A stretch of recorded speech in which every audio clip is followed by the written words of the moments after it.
시작하겠습니다. 네, 안녕하세요. 오늘 발표드릴 논문은 Essay on Asymmetric File System for Disaggregated Persistent Memory라는 제목의 논문입니다. 해당 논문은 ATC 24년도에 발표가 되었습니다.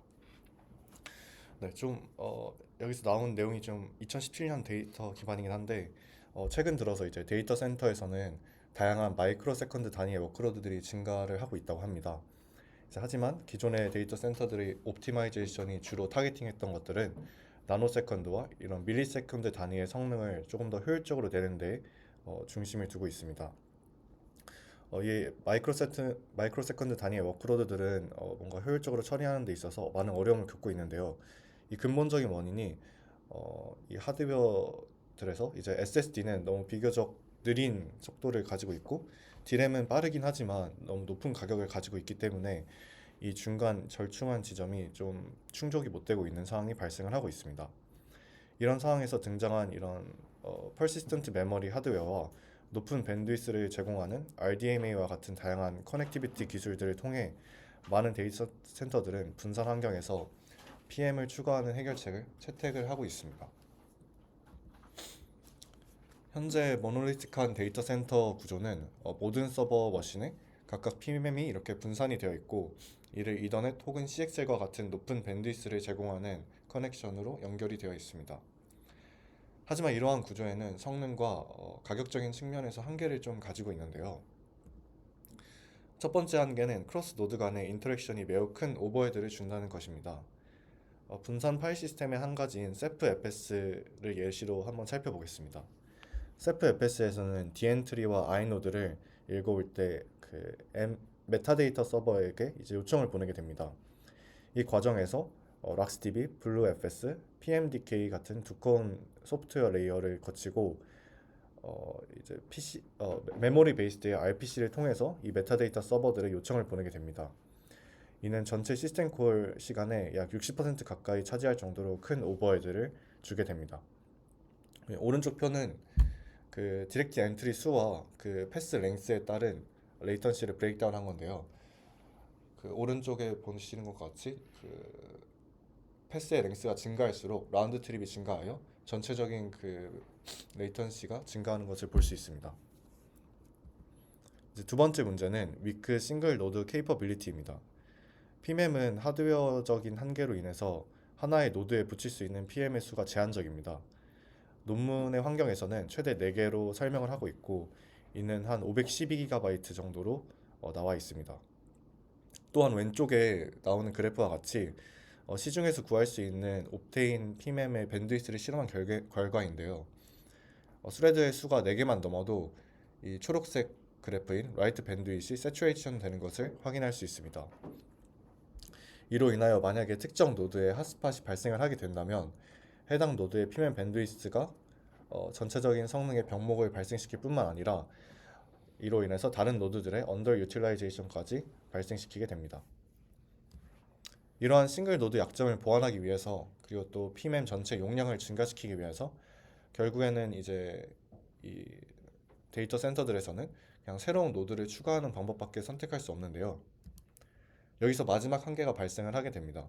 우선 PMM만 추가로 필요한 경우라도 새로운 노드를 구비를 해야 되기 때문에 CPU 비용이라던가 해당 노드의 메모리 등의 추가적인 비용이 발생을 하게 됩니다. 이렇게 추가된 CPU가 쓸모 있게 사용될 수 있으면 모르겠지만 컴퓨터 인텐시브한 워크로드가 들어오지 않는 이상 이러한 CPU들은 그냥 낭비가 되게 됩니다.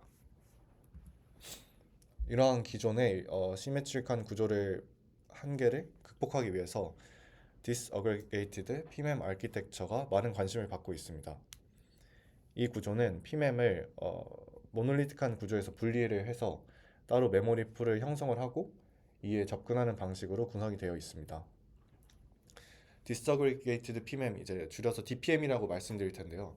DPM의 구조는 리소스 에이시메트리를 좀 가지고 있습니다. 위에 보시면 컴퓨트 노드와 같이 강한 컴퓨팅 파워를 가지고 있지만 PM이 부착되어 있지 않은 노드들과 아래에 있는 메모리 노드들과 같이 ARM SoC나 ASIC과 같은 그런 약한 컴퓨팅 파워를 가지고 있지만 PMM이 번들로 이제 달려 있는 그런 노드들이 있습니다. DPM은 이렇게 특성이 다른 하드웨어를 자원을 이제 분리를 해가지고 각각의 필요한 뭐 컴퓨팅이 필요하다면 컴퓨팅 노드를 추가하고 메모리가 더 필요하다면 이제 메모리 노드를 추가하는 방식으로 스케일링이 될 수 있도록 효율적으로 구성이 되어 있습니다.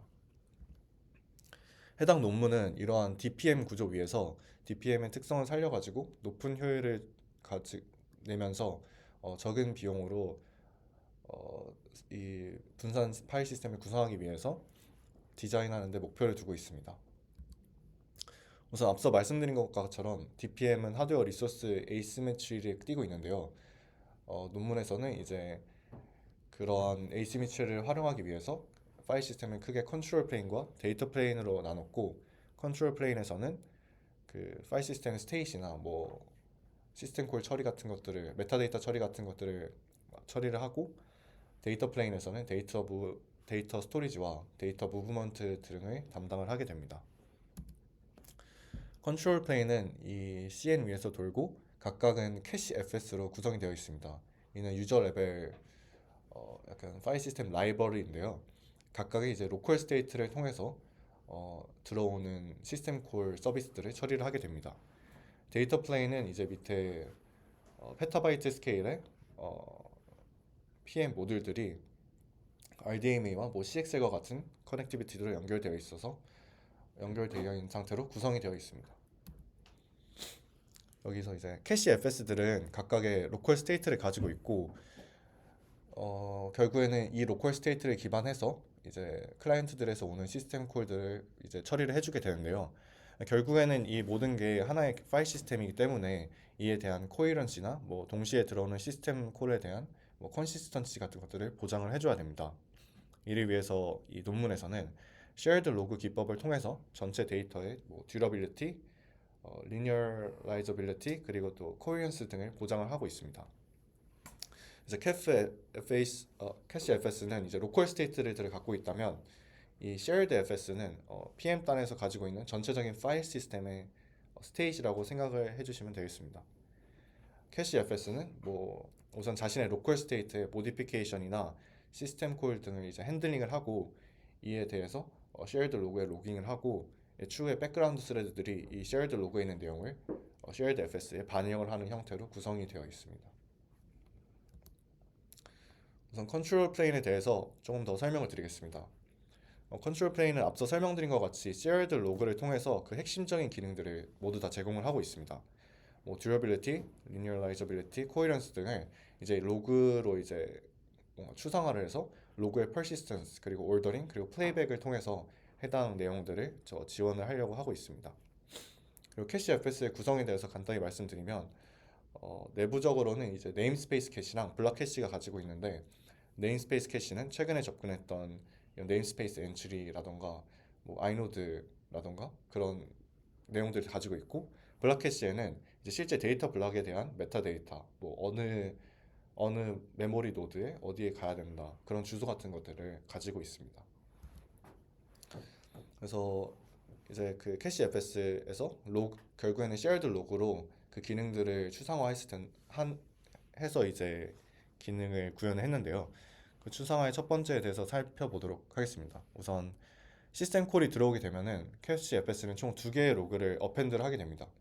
첫 번째 데이터 로그는 캐시 FS의 프라이빗한 PMM의 어펜드가 되는데요. 이는 OP 코드나 뭐 파일 패스와 같은 내용이 담겨 있습니다. 메타 로그는 앞서 말씀드린 그 shared 로그에 로깅이 되는 그 엔트리입니다. 이는 뭐 캐시 FS의 ID 그리고 또 위에서 설명드린 그 데이터 로그의 위치를 찾을 수 있는 정보 등이 담겨 있습니다.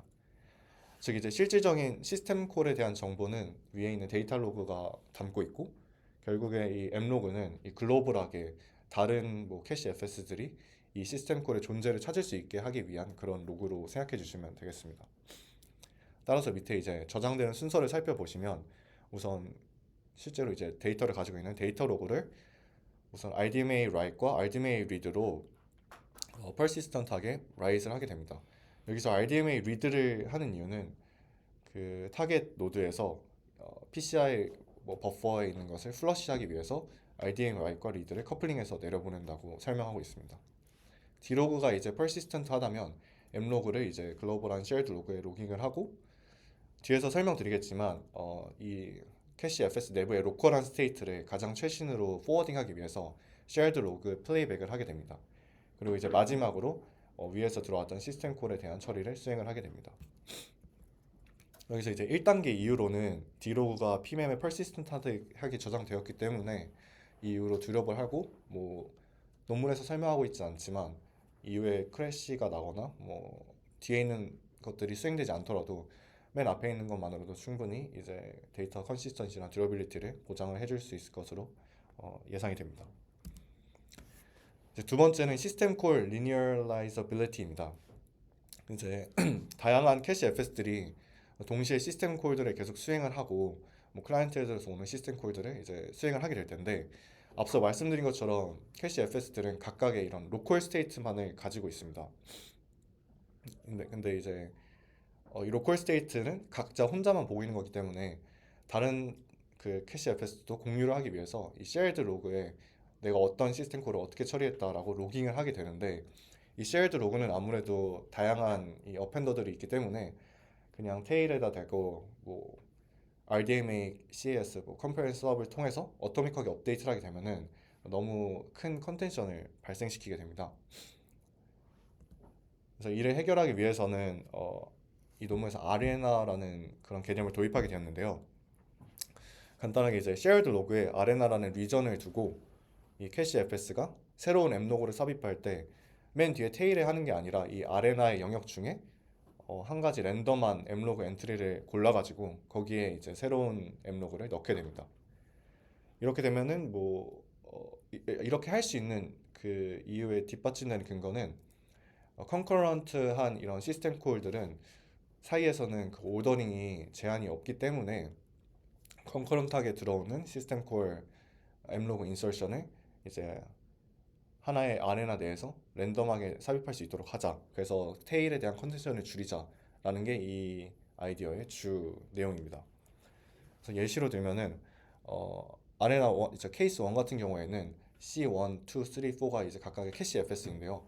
각각의 수행하는 시스템 콜들이 랜덤하게 아레나의 한 영역을 잡았고 여기선 다행히 컨텐션이 발생하지 않고 각각의 M 로그에 잘 삽입하게 됩니다. 근데 만약에 랜덤하게 잡힌 로그 엔트리가 뭐 C1, C2가 겹친 경우에는 여기서도 이 로그 인서트 하는 것은 RDMA, CS로 그 컴페어앤 수업으로 하기 때문에 하나만 성공을 할 것이고 실패를 한 예를 들어서 C2 같은 경우에는 다른 아레나 영역의 랜덤한 곳을 잡아서 다시 인서트를 수행을 하게 됩니다. 네, 한 가지 예외사항이 이제 아레나에 빈 공간이 생기는 경우입니다. 그게 지금 케이스 2인데요. C1, C2, C3, C4가 이제 다 인서트를 했는데 가운데 저 파란 부분이 비어 있는 경우가 있을 수도 있습니다. 근데 이걸 그대로 놔두면은 이 이후에 오는 뭐 새로운 시스템 콜이 즉 컨커런트하지 않은 시스템 콜이 이 파란색 영역을 랜덤한 곳으로 선택을 해서 앱로그를 인서트하게 되면은 이제 시스템 콜의 순서가 꼬이게 됩니다. 그래서 컨커런트한 애들끼리는 뭐 순서 보장에 상관없겠지만 그렇지 않은 애에 대해서는 순서 보장을 해줘야 되기 때문에 이제 논문에서 선택한 방식은 M 로고를 랜덤하게 잡아서 삽입을 하기 전에 앞에 있는 로그들에 대해서 스캔을 간단하게 해서 그 빈 공간에 대해서는 수도 M 로그 즉 널 오퍼레이션을 하는 MT 그런 수도 M 로그를 삽입을 해가지고 MT 로그를 모두 다 제거를 해주는 방식을 선택을 하고 있습니다. 그래서 마지막 케이스 3 같은 경우에는 C1, C2, C4가 이제 각각의 M 로그를 넣었지만 C3가 들어오는 경우에 앞에 빈 로그가 두 개 있기 때문에 각각의 수도 M 로그로 채워주는 것을 알 수 있습니다. 이제 컨트롤 플레인의 마지막 기능인 코헤런스에 대해서 알아보겠습니다. 우선 각 캐시 FS는 각자 이제 로컬 스테이트를 기반으로 동작을 한다고 말씀드렸는데요. 이제 파일 시스템은 이런 그 모두 공유를 하고 있기 때문에 이런 스테이트 같은 것들을 자신의 로컬 스테이트에 뭔가 시스템 콜을 처리하기 전에 글로벌한 모디피케이션들을 모두 반영을 해야 됩니다. 이를 하기 위해서 이제 shared 로그, 앞서 말씀드린 그 펜딩한 로그를 가장 최신의 것까지 플레이백을 해가지고 로컬 스테이트를 업데이트를 해야 되는데요. 이는 시스템 콜의 그런 크리티컬 패스에 들어가기 때문에 레이턴시가 좀 오버헤드가 크게 발생을 하게 됩니다. 그래서 그냥 나이브하게 모두 다 플레이백 하는 것보다 이 논문에서는 두 가지 옵티마이제이션을 제공을 하고 있습니다. 첫 번째는 간단하게 말씀드리면 지금 하려는 시스템 콜에 디펜던트한 로그들만 리플레이를 빠르게 하자. 그리고 두 번째는 만약에 다른 캐시 FS에서 로그를 플레이백한 결과가 뭔가 저장이 되어 있다면 그걸 그냥 갖다 쓰자. 이렇게 간단하게 말씀드릴 수 있을 것 같습니다. 그래서 그 첫 번째가 이제 디펜던트한 애들만 다시 플레이백을 하자인데 어떤 것들이 디펜던트한지를 알아보기 위해서 논문에서는 뭐 저기 다이렉트 리니지, 스텝 리니지, 리모트 리니지 같은 개념들을 통해서 그런 것들이 어떤 로그가 디펜던트한지 판단을 하고 있고 또 두 번째 콜라보레이티브 로그 플레이백이 이제 아까 말씀드린 다른 캐시 FS에서 플레이백한 결과가 있다면 가져다 쓴다 이런 내용이라고 보시면 되겠습니다. 그래서 밑에 순서만 간단히 설명드리면 우선 내가 지금 어떤 타겟팅하는 파일에 대해서 이 파일의 리니지 즉 그 프리픽스 패스라고 하죠. 그 리니지를 이제 계산한 다음에 각각을 해싱을 해가지고 각각에 대해서 내가 어떤 것들의 어떤 앱로그에 대해서 디펜던트 한지를 이제 판단해가지고 플레이백 레인지를 정하게 됩니다.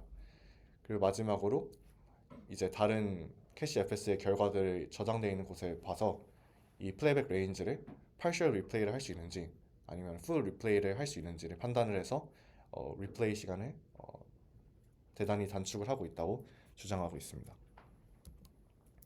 컨트롤 플레인은 이게 끝이고요. 다음은 데이터 플레인에 대해서 설명드리도록 하겠습니다. 데이터 플레인은 메타데이터와 데이터를 모두 저장하고 있고 키밸류 스토리지 형태로 이제 유니파이드해서 저장하고 있습니다. 메타 오브젝트 같은 경우에는 파일 혹은 디렉토리 패스가 키값으로 사용이 되고 데이터 섹션 같은 경우에는 조금 특이한 형태를 가지고 있는데요. 기존에는 많은 파일 시스템들이 extent tree based 인덱싱을 사용을 했는데 이러한 경우에는 너무 많은 포인터 체이성들이 발생이 되고 이는 DPM 환경에 좀 적절하지 않다고 논문에서 말을 하고 있습니다.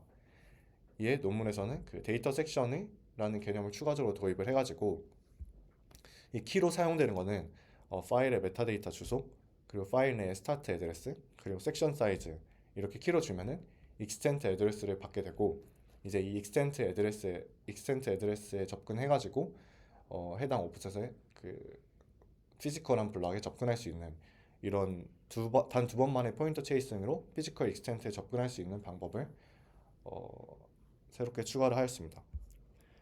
또한 이제 PMM과 RDMA의 높은 밴드위스 성능을 뽑아내기 위해서 새로운 인터페이스도 추가하였는데요. 이게 이제 밑에 있는 벡터 베이스드 getPut 인터페이스입니다. 그리고 마지막으로 이제 키밸류 투플을 관리하기 위해서는 쿠쿠 해시 펑션이라는 것을 사용했습니다. 쿠쿠 해시 펑션은 간단하게 말씀드리면 특정 해시식을 통해서 이제 인덱스를 계산한 후에 접근하게 되는데 만약에 컬리전이 발생을 하게 된다면 또 다른 해시 펑션을 통해 계산을 해가지고 두 번째 새로운 인덱스를 계산을 하고 거기에 뭐 내용을 저장하거나 접근하는 방식의 그런 해시 펑션입니다. 종류에 따라서는 더 많은 종류의 해시 펑션을 쓴다고도 하는데 이 논문에서는 쿠쿠 해시 펑션에서는 두 개의 해시 펑션을 사용했다고 하고 있습니다. 이제 그냥 좀 앞에는 그냥 나이브한 그냥 그렇게 사용하면 된다의 내용이었다면 논문에서는 앞에 말씀드린 벡터 인터페이스와 이 쿠쿠 해시 펑션의 특성을 활용해서 추가적인 옵티마이제이션을 하려고 하고 있습니다. 그래 좀 더 자세히 설명드리면 데이터 액세싱 하는 것과 데이터 프로세싱 하는 단계를 분리해서 파이프라인을 시키고 있는데요. 쿠쿠 해시 펑션이 앞서 말씀드린 것처럼 총 두 가지 해시 펑션을 사용해 가지고 내가 어디다 데이터를 저장할지 혹은 어디에 접근할지를 결정하고 있다고 말씀드렸는데요. 이제 밑에 보이는 그림과 같이 이러한 슬롯 프롭 단계를 그냥 패러렐하게 진행을 해가지고 그 시리얼하게 했을 때보다의 레이턴시를 이제 감소시키려고 하고 있습니다. 마지막으로 벡터 인터페이스를 통해서 패스워크를 논문에서 하는 것을 예시로 한번 설명을 드리도록 하겠습니다. 우선 패스워크 하기 위해서 탑 디렉토리부터 프리픽스 패스를 구분을 하고 이에 대해서 배치 룩업을 수행하게 됩니다. 이때 각 프리픽스 패스들은 쿠쿠 해시를 사용하기 때문에 총 뭐 n개의 프리픽스 패스가 있다면 총 2 곱하기 n개의 장소에 룩업을 하게 됩니다. 이후에 받은 인풋들을 기반으로 해당 해시 엔트리가 유효한지를 확인하고 유효하다면은 이런 뭐 각각의 맨 위에 디렉토리부터 권한이 있는지 등의 그런 것들을 체크해가지고 패스 룩업을 이제 빠르게 수행을 하게 됩니다. 다음은 이제 이밸류에이션입니다. 논문에서 말하는 이 모델은 에세인으로, 에세인의 경우에는 DPM 구조 위에서 수행이 되기 때문에 CN과 MN, 컴퓨트 노드와 메모리 노드를 각각 두 개씩을 가지고 있는 구조를 띠고 있습니다. 다른 모델들 같은 경우에는 시메트릭 모델을 사용하고 있고 그 경우에는 총 4개의 SN을 가지게 됩니다. 컴퓨트 노드는 좀 고성능 CPU를 가지고 있기 때문에 이제 32코어인 것을 알 수 있고 MN 같은 경우에는 저성능 원코어 CPU를 사용한 것을 이제 알 수 있습니다. 다음 컨트롤 플레인 그 실험 결과에 대해서 먼저 설명드리겠습니다. 컨트롤 플레인에 대해서 성능을 개선하기 위해서 논문에서 한 것은 이제 크게 나이브한 RDMA 그 Compare and Swap Atomic Operation을 RNR이라는 것을 도입을 해가지고 컨텐션을 줄인 것, 이게 한 가지가 있고, 두 번째는 로그 플레이백 시간을 단축을 한 것, 이거 이렇게 두 가지가 있습니다. 이제 각각의 실험 결과가 A와 B에 있는데요. 첫 번째 실험은 아레나의 수를 아레나 슬롯에 있는 수를 전체 클라이언트 수의 반으로 설정을 해가지고 각 클라이언트가 프라이빗한 워킹 디렉토리에 파일을 반복해서 생성을 하는 실험을 진행을 하였습니다. 아레나의 경우 이제 보시는 것과 같이 클라이언트 수가 증가할수록 잘 스케일링이 되는 것을 볼 수 있고, 또 오른쪽 그래프 같은 경우에는 이 로그 플레이백 속도를 증가시키기 위해서 도입을 했던 두 가지 기능인 디펜던시 책, 그러니까 즉 나한테 이 내가 지금 하려는 시스템 콜에 디펜던트한 애들만 플레이백 하겠다. 그리고 리유즈는 이제 다른 이미 했던 리플레이 결과가 있다면 그걸 갖다 쓰겠다. 이제 하나씩 인크리멘털하게 한 실험 결과인데요. 보시는 것과 같이 이제 디펜던시 책을 통해서 리플레이 해야 되는 로그의 수를 줄인 게 아주 큰 팩터로 적용해서 큰 성능 향상을 보이는 것을 알 수 있습니다. 다음 데이터 플레인에 대한 실험 결과입니다. 데이터 플레인은 또 이제 두 가지 정도로 성능 개선을 했는데요. 첫 번째는 벡터 인터페이스를 통한 이제 배치한 리퀘스트, 그리고 두 번째는 익스텐트 트리로 통해서, 원래 기존에는 익스텐트 트리를 통해서 여러 개의 룩업이 필요했다면 이제는 그냥 데이터 섹션 베이스로 변경을 해가지고 단 두 번의 체인드 포인터 체이싱을 통해서 직접 피지컬 익스텐트에 접근을 할 수 있다는 것입니다. 이제 왼쪽 실험을 통해서 그 패럴렐 워크, 즉 이런 배치한 그 벡터 인터페이스에 대한 성능을 얼마나 개선됐는지에 대한 실험 결과인데요. 패스의 뎁스와 상관없이 이제 그 패럴렐 워크 같은 경우에는 일정한 성능을 보이는 것을 알 수 있지만, 한 가지 이제 스레드 1부터 4까지는 시퀀셜한 워크보다는 조금 더 안 좋은 성능을 보였어요. 그거는 이제 벡터 커맨드 인터페이스 등의 오버헤드로 인해서 살짝 낮은 성능을 보였다고 논문에 나와 있지 않지만 저는 그렇게 추측을 했습니다. 그리고 오른쪽 실험은 disentangled read가 이제 그 익스텐트 베이스에서 데이터 섹션 베이스로 변결된 건데요. 이런 이 경우에는 이제 패스 룩업의 수가 좀 많이 감소해가지고 성능이 한 6배 정도 향상되는 것을 알 수 있습니다. 네, 마지막으로 이제 매크로 벤치마크 성능 측정에 대한 결과를 말씀드리겠습니다. 여기서부터 이제 에세인과 옥토퍼스, 세프에페스, 그리고 또 아시스라는 이런 모델을 비교를 했는데요. 에세인을 그 제외한 다른 모델들은 모두 다 시메트릭한 모델 구조를 띠고 있습니다. 실험 방법은 각각의 클라이언트가 프라이빗한 디렉토리를 만들고 해당 디렉토리 내에 200만 개의 파일을 만들고 접근하고 그리고 제거하는 작업을 진행을 하였습니다. 이제 우선 세프FS 같은 경우에는 크로스 노드 커뮤니케이션이 너무 많고 또 그 두터운 소프트웨어 스택을 가지고 있기 때문에 모든 실험에서 가장 낮은 성능을 보이는 것을 알 수 있습니다.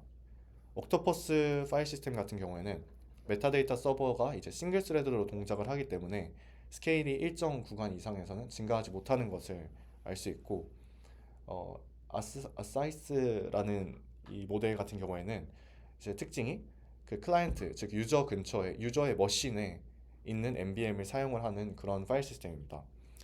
그래서 그 유저 근처에 있는 NVM에 가장 최근에 접근했던 파일들을 다 모두 다 캐싱을 하고 있기 때문에 스탯 혹은 스탯과 같이 이렇게 데이터 수정이 없는 그런 시스템 콜 같은 경우에는 에세인보다 더 높거나 비슷한 성능을 보이는 것을 알 수 있습니다. 하지만 크레이시나 언링크 같은 경우에는 그 어사이스 같은 경우 다른 유저의 NVM 상에도 이런 내용들을 업데이트된 내용을 프로퍼게이션 시켜줘야 되기 때문에 어느 일정 이상에는 스케일업하지 못하는 것을 알 수 있습니다. 리드 라이트 성능도 이제 좀 비슷한 양상을 보였는데요. 하지만 이제 에세인의 리드 성능이 64KB 이후로 살짝 감소하는 것이 좀 특이점이 있습니다. 이는 리드의 경우 그 shared 로그에 디펜던트한 로그가 존재하는지 유무를 좀 확인한 뒤에 수행을 해야 되기 때문에 추가적인 리모트 리드를 한 번 더 필요로 하게 됩니다. 논문에서는 이로 인해서 128K에서는 약간의 성능 저하가 있다고 설명을 하고 있습니다. 또한 리드에서는 그 SIS보다 훨씬 낮은, 조금 더 낮은 성능을 보인 이유는 앞서 말씀드린 것 같이 SIS 같은 경우에는 클라이언트의 NVM을 사용을 해가지고 거기다 파일들을 캐싱하기 때문에 높은 리드 성능을 보이는 것을 알 수 있습니다. 하지만 이는 그 호스트, 그 클라이언트에게 NVM 코스트를 부담시킨다는 점과 라이트 같은 경우에는 성능이 더 좋지 않다는 점에서 좀 아쉬움이 있다. 여기서 제안하는 모델이 조금 더 좋은 것 같다고 말을 하고 있습니다. 그래서 결론입니다. 해당 논문에서는 기존에 존재하던 시메트릭 디스트리뷰티드 PM 파일 시스템들에 대해서 세 가지 한계점들을 지적을 하고 그로 인해서 그 새로운 에이시메트릭 파일 시스템 베이스드의 그런 디스트리뷰티드 PM 아키텍처를 제안을 하고 있습니다. 그리고 다양한 워크로드들과 발표는 추가하지 않았지만 리얼월드 애플리케이션 등에서도 성능 향상과 가격 저하가 되는 것을 잘 보여주었습니다. 이상으로 발표 마치도록 하겠습니다.